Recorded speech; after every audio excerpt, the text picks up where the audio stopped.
Need cake ideas that look impressive but don't require professional cake decorating skills? Here are some of my favourite cake ideas for kids and tweens. Starting off with a number cake. Bake a rectangular sheet cake and use a piece of paper that's half the size of the cake to draw your number. Place the paper number onto the cake and cut around it twice to cut 2 identical number shapes from the same cake. This is much easier when the cake is cold because the cake is firmer and less crumbly. Even if your cakes don't look perfect as you're cutting them out, by the time you've covered them in piping and decorations, it will look great. To attach your first number, use 2 dots of buttercream on the cake board underneath the cake to hold it in place. And then pipe your filling onto the cake. Buttercream is the best for this because it will hold its shape even when the next layer is placed down on top of it, whereas something soft like whipped cream will be squashed. Lower the second cake layer on top, lining it up carefully so it sits directly on top of the bottom cake. And then use any piping style you like to decorate the top of the cake. This is a 1M star tip for these rosettes, and also this wave or shell piping. And use any petal-shaped piping tip to make these ruffles. And then star-shaped tips to fill in any of the gaps. Now for the fun part. Cover the top with decorations. Chocolates, candies, macarons, flowers, sprinkles, whatever matches the theme or colours. This is a really fun cake for kids to help decorate themselves because there are no technical parts to get right. It's just choosing what you want to use and arranging those decorations on the cake.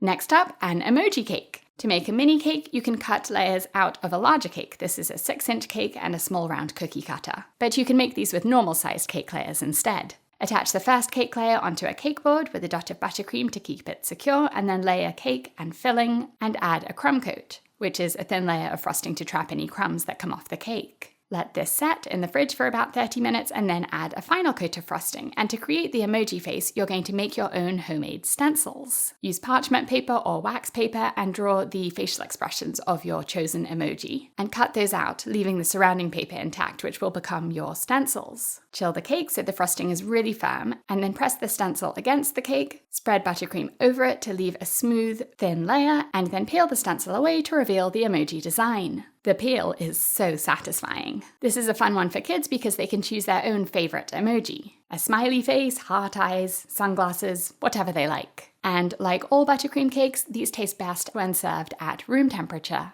This next one has a Minecraft theme. Bake cupcakes in a square cupcake pan using regular cupcake liners, and as the cupcakes bake, they'll expand to fill the square shape. Square cupcakes are so unusual and fun compared to regular round cupcakes, and you can use them to build any shape. Use any cupcake flavors you like, and then arrange the cupcakes into the shape of your design. I'm making a Minecraft sword. Arranging them first helps you figure out how large your cake board needs to be. And if you don't have a big enough board, you can improvise. Here I'm using an IKEA tabletop to arrange my cupcakes on. Double check that your finished design fits on the board before attaching anything, and then melt chocolate chips and use the melted chocolate like glue underneath each cupcake to prevent the cupcakes from sliding around when you're transporting the cake. Once all of the cupcakes are attached, start decorating. I'm using my 4-minute buttercream, tinting half of it brown using the melted chocolate from earlier. And this is a 1M piping tip, which is so versatile because you can use it for lots of different piping styles. I'm piping these wavy swirls using the chocolate buttercream on the chocolate cupcakes, and then tinting the rest of my buttercream to make 2 shades of blue to try to match that Minecraft pixelated look. Cupcake cakes are so much easier to serve than regular cakes because there's no slicing involved. So it removes some of the chaos from a children's birthday party. You can make these cupcake cakes a day ahead, but the cupcakes really need to stay airtight so that they don't dry out. I'm using these shelf dividers and then wrapping the whole thing in cling film or saran wrap, and the shelf dividers just raise up the cling film or saran wrap so that it doesn't touch the cupcakes and damage the frosting. Fast forward to the birthday party and it was a huge hit.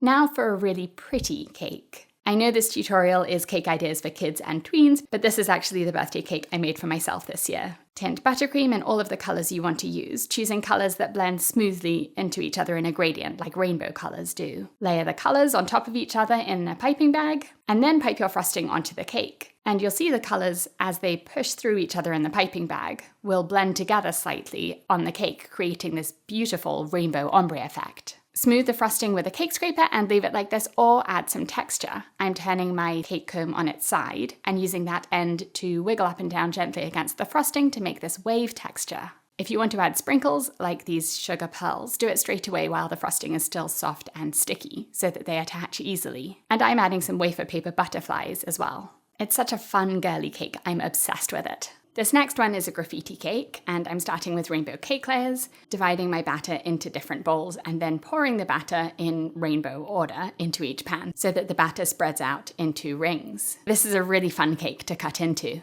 Layer the cake and cover it with buttercream tinted a brick colour. I'm taking a shortcut by melting chocolate chips and adding those to the buttercream and then just a tiny bit of orange. I heard from lots of comments on YouTube that it wasn't accurate, and you can absolutely make a darker, more red shade if you prefer. Chill the cake until the frosting is firm and then use a zigzag textured cake comb to imprint horizontal lines into the frosting to make a brick wall effect, and then use a petal piping tip or a toothpick to score the lines in between each brick. This works best when the buttercream is really cold and firm, so put it in the fridge for an hour first, since if the frosting is still soft and sticky, it will drag and create unwanted texture. To create the graffiti effect, mix clear almond extract or vanilla extract with a drop of food colouring and then use a paintbrush to paint words or designs onto the cake. You could let your tween or your kid choose their own graffiti message. For an edible chocolate cake topper, melt chocolate chips in the microwave at 50% power, and that lower power prevents overheating or burning the chocolate. Spoon the melted chocolate into a Ziploc bag and snip a tiny corner off so that you can use it as a piping bag. Draw your design on paper and cover it with parchment paper or wax paper and then pipe the design with chocolate. Here I'm making a peace sign. Freeze it for about 5 minutes to set the outline and then flood the center with white chocolate, pressing a wooden skewer into it before it sets. Freeze it again until it's firm and then peel it away from the paper and push it into your cake as an edible cake topper. This next design is very beginner friendly. Frost your cake smoothly, and I have lots of tutorials on smooth frosting techniques if you need help with that step. Just go to my channel page and scroll down to where it says smooth frosting.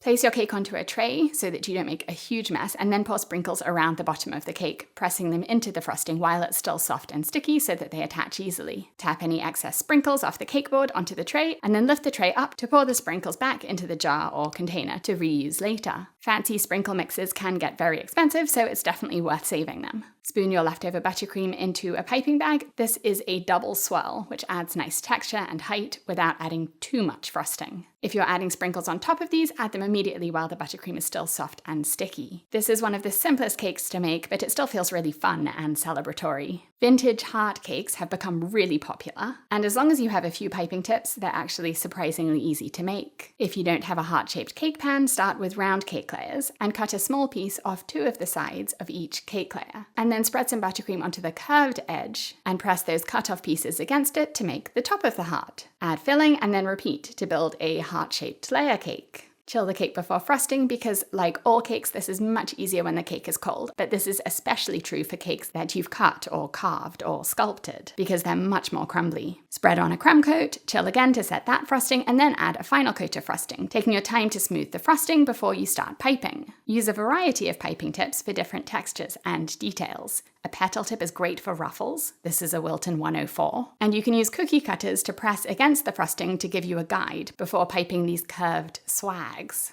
Using star-shaped tips for beading adds lovely texture, and you can layer this piping above other piping, finish with a piped message, and you have an elegant vintage heart cake. I hope you've seen some ideas you'd like to try, from themed cakes to number cakes, simple to more elaborate, beginner-friendly cakes that will make any celebration feel extra special. Subscribe for more free tutorials, join my channel for my members-only course on perfectly smooth frosting and lots more perks, and visit my cake school on BritishGirlBakes.com to learn hundreds more cake decorating techniques and designs. See you there!